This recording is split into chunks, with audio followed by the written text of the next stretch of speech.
This video is going to focus on how to resolve validation message error PPV 238, which states there is a supervisor approved premium pay request. We are currently logged in as the timekeeper, and we are under the Select Employees menu. The employee that we're going to be working with will be our full-time GS employee. We want to get into the employee's timesheet, so we can either click directly on the pay period or put the check in front of the employee's name and go to timesheet. Remember, the first thing you want to do when you get into your timesheets every single time is press the validate button.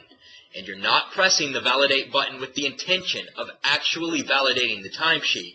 The reason you're pressing the validate button is to generate all of these validation messages. These validation messages will help you get through the pay period and make sure that timesheet is correct by the end of the pay period, at which time you will press the validate button and actually validate the timesheet. So let's take a look at this first error. There is a supervisor-approved premium pay request for 2 hours and 15 minutes of OU overtime unscheduled on 5/9. This error is just giving you a heads up. As the timekeeper, you do not need to take any action based off of this error message. What it's simply telling you is that you, as the timekeeper, have submitted a premium pay request for 2 hours and 15 minutes of overtime unscheduled, and that it has currently been approved by the first level supervisor.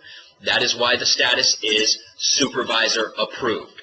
Once the second level supervisor, the TL approver, approves that premium pay request, that error message will disappear and the 2 hours and 15 minutes of OU overtime unscheduled will populate to the timesheet on 5/9. This is different than how it worked in Vista. In Vista, you did have to request and post all premium pay.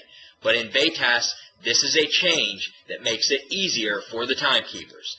In VETAS, once you submit the request for the premium pay, you do not have to post it. Once it's approved by both supervisors, it will automatically post. So again, when you see this error message that says there is a supervisor-approved premium pay request, all it's telling you is that the request has been submitted and it's been approved by the first level supervisor. It still needs to be approved by the second level supervisor. And as the timekeeper, you do not have to take any action based off of that error message.